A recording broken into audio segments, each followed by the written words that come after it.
great time. I'm so glad you're here with us today as we not only are celebrating Shabbat on this beautiful day outside, but also getting ready for a holiday that's going to be on Thursday night. And then again, next Sunday, we'll celebrate as a synagogue with our Purim celebration. So let's begin by singing a couple of Shabbat songs and maybe even a couple Purim songs before today. We're going to read some Purim stories. So we'll begin. Bim, bam, bim, bim, bim, bam.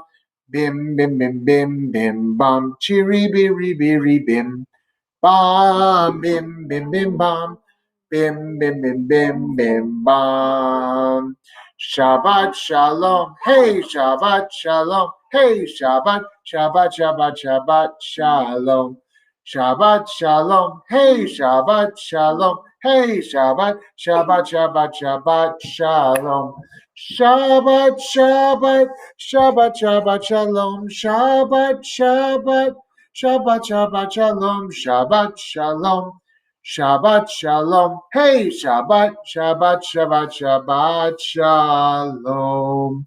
Ma yafeh hayom. Shabbat Shalom. Ma yafeh hayom. Shabbat Shalom. Chag Purim, Chag Purim, Chag Gadol Yehudim, Masechot Rashanim, Zmirot V'Rikudim, Havan Risha, Rush, Rush, Rush, Havan Risha, Rush, Rush, Rush, Havan Risha, Rush, Rush, Rush, Baharashanim. And this is one of my favorite Purim songs, so let's sing it together. It's called A Wicked, Wicked Man. Oh, once there was a wicked, wicked man, and Haman was his name, sir. He lied and lied about the Jews, though they were not to blame, sir. Oh, today will Mary, Mary be. Oh, today will Mary, Mary be. Oh, today will Mary, Mary be. And Nasham Hamintashen. And Esther was the lovely queen of King Ahasuerus. When Haman said he'd hurt us all, oh my, how he did scare us.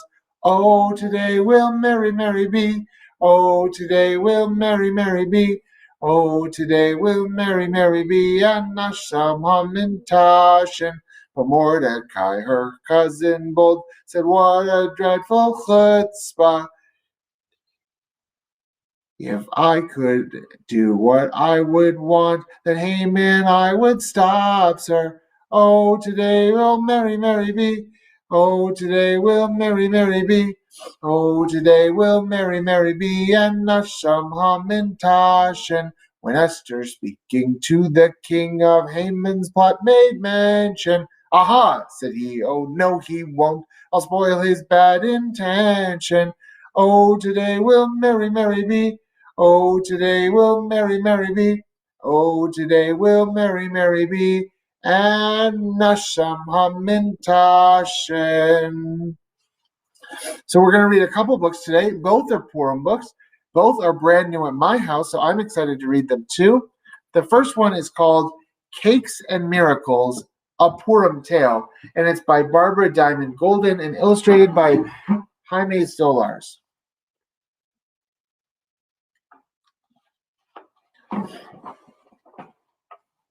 Herschel was the only blind boy in his village, but his blindness did not keep him from going to school or shaking pears from nearby trees or catching frogs in the river. The river was the place in the village that Herschel loved most. Besides frogs and water, there was mud to play in. He could make the mud do anything he wanted it to do. A poke here and he had a cave. A push there, he had a tunnel. He tried to wash the mud off his clothes before he went home, but he always missed a patch or two. You have to go to the river and get all muddy, his mother Basha said when he came inside. Herschel sighed. He did not mean to make extra work for his mother. Ever since his father had died, she was busy enough trying to feed and clothe the two of them. She sewed, she cleaned, she cooked, she baked. Especially in early spring and Purim time, she baked. Then the three-cornered fat cakes called Hamintashen sold well in the marketplace. This year, maybe I can sell enough hamantaschen to buy 2 more chickens, Basha said hopefully. This year, maybe I can help you with the cakes, said Herschel. But you cannot see to make them, said Basha. Do not worry, Herschel, you will help me in other ways, as you always do. And she patted his head lovingly. That night, the night before Purim, Herschel climbed into his bed. After he said his bedtime prayer, he whispered, if only I could see and help my mother more. In the night, he had a dream. In his dream, Herschel saw the most beautiful winged angel descending a sparkling ladder. The angel bent down towards him. Make what you see, the angel said. But I haven't been able to see since I was sick, Herschel protested. You see when you close your eyes. You see in your dreams, the angel answered. It's true, I can see in my dreams, he whispered. Herschel awoke and the angel was gone, but he remembered what the angel said. Soon he heard his mother stoking the stove. Mother, he called out, good news, I can see in my head, and I can help you with the cakes. Herschel, Herschel, said Basha, shaking her head sadly. You wish you could see, I wish you could see. But how can a blind boy see? I can't let you play with the dough. I won't play, Mother. I'll make cakes. Or maybe something different. Cookies. Cookies in wonderful shapes. Shapes too, Herschel. Such a good imagination my son has. After school, Herschel did his chores. He fetched, he carried, he cleaned pans while his mother mixed and rolled, cut and baked. At nightfall, Basha said, I'll leave this batch of dough to roll and cut in the morning, Purim morning. And they went to the synagogue to hear the chanting of the Megillah, the story of Queen Esther. Herschel did not forget his noisemaker. Every child had one. And when the rabbi chanted the name of the villain Haman, his voice was drowned by the shaking and rattling of the noisemakers. What fun Herschel had. But that night, Herschel could not sleep. He went to the kitchen where his mother's hamantaschen lay. He felt for the bowl filled with dough and took a piece with his hands. The cool smoothness made him think of the mud by the river. Herschel kneaded the dough. He formed a bird and a fish and a goblet. As he worked, he found it easier and easier to shape the cookies, so they matched the images dancing in his head. As the night turned to day, his mother awoke. What are you doing, Herschel? She demanded. I told you not to play with the dough. Then she saw Herschel's cookies. But they're beautiful, Herschel. How can a boy who cannot see? But I can see, Herschel interrupted. When I close my eyes, I see. Truly a miracle, Basha said, and took Herschel's face tenderly in her hands. Do you think people will buy them, Mother? Herschel worried. Do onions grow in the ground? Basha answered. But we won't sell even one here in the kitchen. I'll bake your cookies and we'll carry them to the market.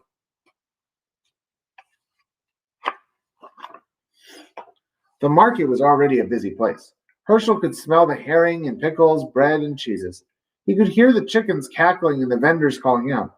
But today there were new sweet smells coming from the tables loaded with Purim treats, the honey cakes, the bottles of syrups, pears, wines, the hamantaschen shaped like Haman's three-cornered hat. Herschel and Basha set out their baked goods. Buy a special cake for Purim, Basha called. Soon there was quite a crowd around Basha's table. Fega the belt maker wanted 4 cookies, and Liba the feather picker wanted 3. Even Beryl the baker bought a cookie, the last one. He pinched Herschel's cheeks as he walked by. You'll be a talented baker someday, he said. Come talk to me. Herschel, his mother turned to him. Did you hear what Beryl said? It's not every day a nice word like that comes from his mouth. And every hamantash, every cookie is gone. Herschel couldn't see the table, but he could feel the excitement all around him. Purim excitement, cookie excitement, talent excitement. And in his head he could see himself as a man, a baker, perhaps with bowls of flour all around, or a carpenter, or a shoemaker, or a toolmaker. Oh, how happy Herschel was. The end. And our second story this morning, also a new one, is called Queen Vashti's Comfy Pants. And it's by Leah Rachel Berkowitz. Now, Queen Vashti is the other queen in the story, and the Megillah doesn't tell us a lot about her, but Rabbi Leah wrote this book imagining what Queen Vashti's life was like when she lived in the palace in Shushan. In her rumpus room, Queen Vashti sat in comfy pants and a funny hat. She played gin rummy all night long and sang her favorite silly song. And all Queen Vashti's friends were there in comfy pants and braided hair. They told Queen Vashti one by one, "We've never had this much fun. How quiet it is without the boys. We're tired of their constant noise. Today we're free from itchy dresses and steering clear of spills and messes." Meanwhile, on the palace lawn, the king had danced from dusk till dawn. His party had stretched on for days. His mind was in a sugared haze. And now his friends were bored and blue. They'd plumb run out of things to do. "We could play wiffle ball again," said all the king's advisors then. The king stood up and said, "I know. Let's make the queen put on a show. Queen Vashti is just down the hall. I'll send a messenger to call." So just a little after 4, a knock rang out on Vashti's door. The messenger declared, "I bring an urgent message from the king. Queen Vashti must at once come down in her finest dress and royal crown, and dance for all the king's good friends until his royal party ends." "Now hold it," Vashti scolded. "Freeze. Could he at least say thanks or please?" Queen Vashti found this very rude. She did not like his attitude. She told the messenger, "Please go and tell the king I said no. And if you could please do explain, I have my friends to entertain. I will not don my royal crown or change into a fancy gown. I am not in the mood to dance, for I am in my comfy pants." The king was shocked to hear this news. How could Queen Vashti dare refuse? This was to him a crushing blow, for no one ever told him no. The king's friends sneered and stood up straight. "No king should have to sit and wait. Send word to Vashti's room and say, she must come down here right away. Make Vashti's friends come sing a tune and waltz beneath the harvest moon, and pour our tea and bring us sweets while we recline on velvet seats." The messenger crept down the hall. He did not like this plan at all. He gently knocked on Vashti's door and whispered what the king asked for. Queen Vashti answered, "Sir, please go and tell the king that I said no. You cannot tell me what to do. I'm royal just as much as you. These sweets are for my friends and me. It's not our job to pour your tea. We are not in the mood to dance, for we are in our comfy pants." The messenger slumped down the hall and braced himself against the wall. The king began to rage and fume and marched himself to Vashti's room. He pounded down Queen Vashti's door and stomped across the marble floor. The teacups trembled on their tray, but Vashti calmly looked away. "You must come dance," the monarch cried. His face burned red with wounded pride. "And I demand your friends come too, or I'll make mincemeat out of you." The queen friends stood and hollered, "No, we're happy here and we won't go. We are not in the mood to dance, for we are in our comfy pants." The king's face twisted in a frown. "We're done here if you don't come down. Have you forgotten who I am? Your choice is simple, dance or scram." Queen Vashti said, "Then that is that," and tipped the brim of her funny hat. "You cannot tell us what to do, so king, I think we're done with you." Queen Vashti took her suitcase down. She packed her jewels, her royal crown, and sturdy shoes and potted plants, and 7 pairs of comfy pants. She told her friends, "Please come with me. There's so much world out there to see." Her friends responded one by one, "Together we'll have so much fun." So just a little after 8, the women stormed the palace gate. They left without a backward glance to conquer the world in their comfy pants. The end. So it was great seeing you all here today. Our Shabbat services start at 10 o'clock right back here on Facebook. And then tomorrow morning, for those of you who have kids not yet in pre-K, Playtime Meet is going to meet on the patio at CDT. I hope to see you all there. And then next week, we'll be back for story time on Saturday and at 9:15, and on Sunday at 4:30, we're going to have a Purim party with Shir Lala, with Shira Klein, who is this amazing storyteller and songwriter and singer. And she's going to come to us and join us on Zoom from New York. So I hope that you all come and dress in your Purim costumes next Sunday evening. I hope to see you all very, very soon. Have a great week, everyone. And Shabbat Shalom. Shalom Chaverim, Shalom Chaverim, Shalom, Shalom. Lehitraot, Lehitraot, Shalom, Shalom. Shabbat Shalom, everyone, and